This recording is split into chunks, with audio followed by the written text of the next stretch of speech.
I went to see it at the Dome in Balboa Park. Oh, nice. Yeah, they just started showing actual movies like for the first time ever, and I went to the very first screening for Dune, and it was fucking the the screen is huge, man. It wraps around it. It's so overwhelming, but in a great way. You know what I mean? Oh, that's so cool. But yeah, Dune is a good film, and there's heavy Blade Runner vibes all over it. So it's interesting Really? Okay. that you would see 2049, and now you're gonna probably watch Dune soon, and you'll know what I'm talking about. But Yeah, I gotta watch it before they take it off of HBO Max. But yeah, definitely check out Blade Runner 2049 if you haven't seen it yet. They got Ryan Gosling and Harrison what's Ford. What's her name? Harrison Ford. But what's the main reason why we watched the movie for Ben Affleck's, Ana de Armas. X. Yes, the main reason. That's the only reason I watched the movie. Man,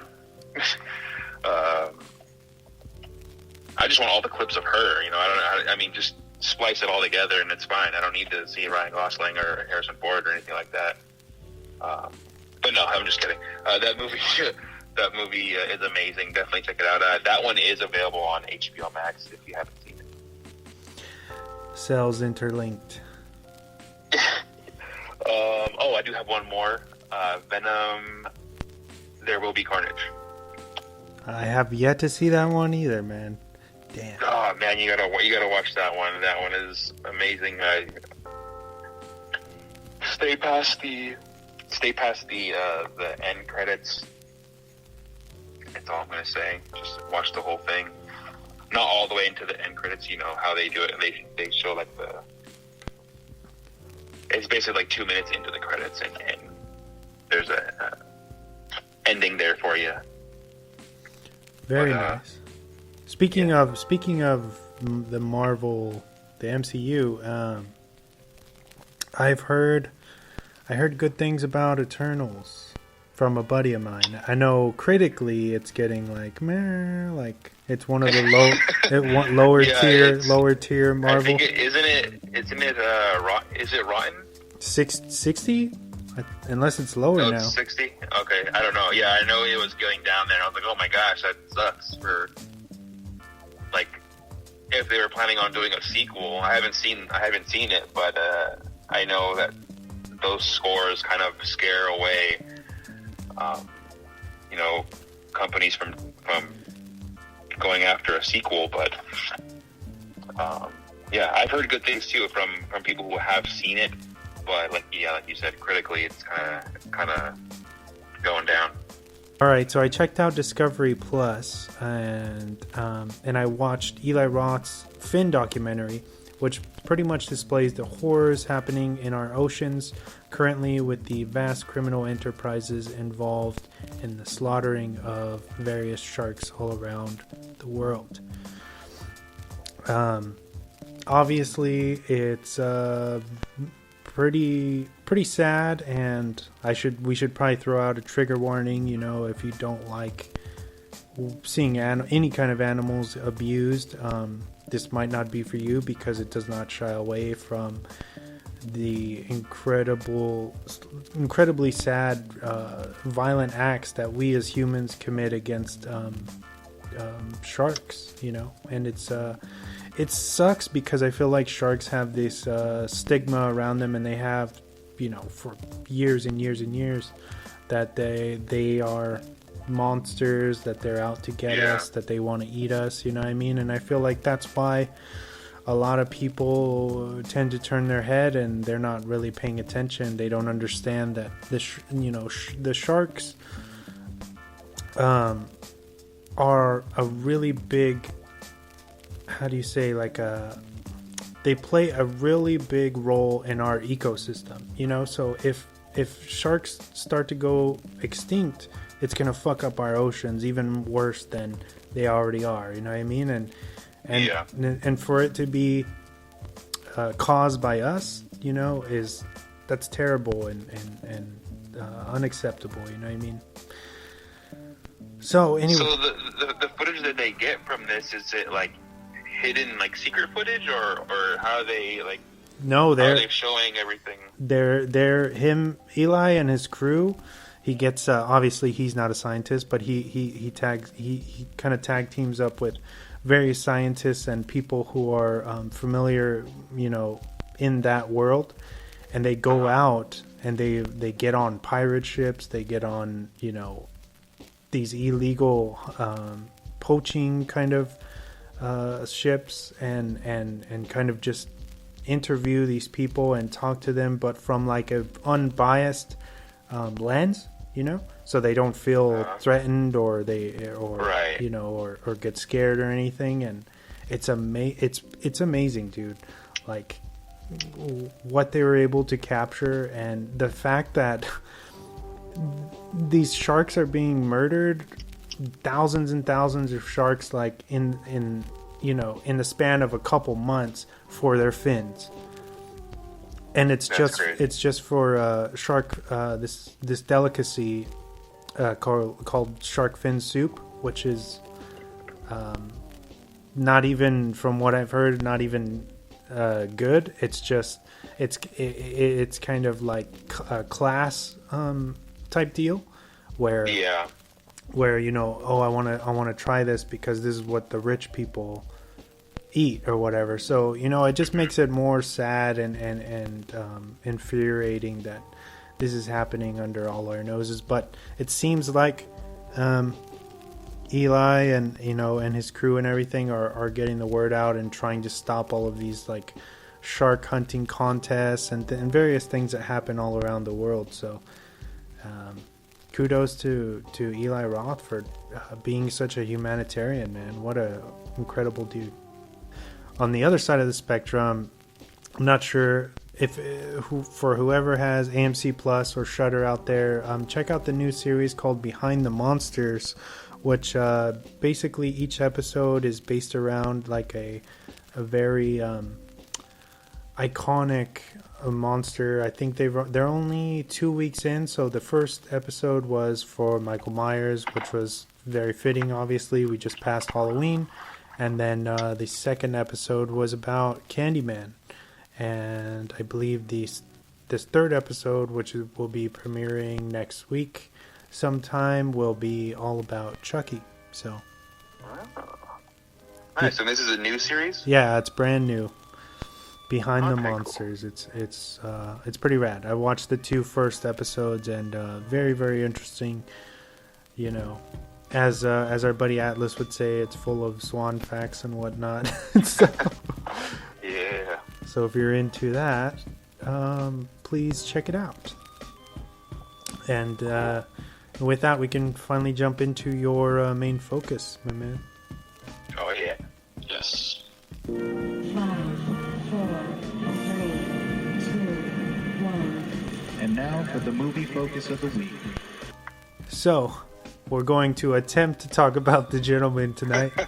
It's rated R. It's technically from 2019. It was released in the UK in 2019 at least. It runs at 1 hour and 53 minutes. It's written and directed by Guy Ritchie, starring Henry Golding, Hugh Grant, Michelle Dockery, Colin Farrell, Charlie Hunnam, Jeremy Strong, and Matthew McConaughey, of course. After word gets out that England drug kingpin Mickey Pearson is trying to exit the drug business, a slew of unsavory characters appear along with some unfortunate coincidences. Over the years, director Guy Ritchie has made his way over to mainstream cinema, helming such projects as The Man from U.N.C.L.E., Aladdin, and the Sherlock Holmes films, which are all a far cry from his British tough guy roots.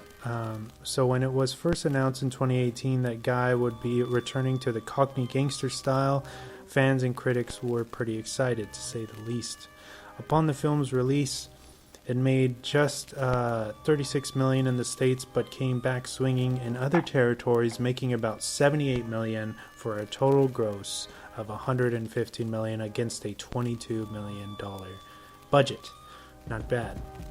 Boasting a seriously impressive ensemble cast with standout performances from Colin Farrell, Charlie Hunnam, and Hugh Grant, The Gentleman delivers everything you could want. Riffing fun, snappy dialogue, high fashion, beautiful, crisp, and bright cinematography, action, and Ritchie's almost trademark complicated plotline. The only thing that hinders this film is its unnecessary need to take jabs at the Asian American community for nothing more than a few laughs. If you were to trim those moments and leave them on the cutting room floor, literally nothing would be lost by the way of the actual plotline or story. Overall, The Gentleman is an at times great but problematic attempt at Ritchie's glory days. With Lock, Stock, Snatch, and Rock'n'Rolla already under his belt, it will be interesting to see what he goes after next. Thank you. Nice. Very nice. So, man, I'll open up the floor to you and ask you, I know you've been having this movie in the back of your mind for some time now as a review for us. So what made you so keen on bringing it to the show and kind of and talking about it? Man, I don't know. I think it's just I really enjoyed this one, seeing it for the first time. This wasn't the first time seeing it, but I've seen it a few times actually. But the first time seeing it, I really enjoyed it, and I was sold on it just from the trailer. Seeing the trailer when it first came out. And I was like, oh man, this looks amazing. This looks, crazy. This cast is a huge ensemble. I knew who everybody was, and such like heavy hitters in this. I don't know. It was really intrigued me, and I was hoping that it was going to be good. Just seeing all these actors in it, and then like you said, it's from his previous films. It's definitely not like that gritty feel. Because I know, I think it was Lock, Stock. I think we talked about it and how kind of like grainy the visuals look, like it was almost filmed.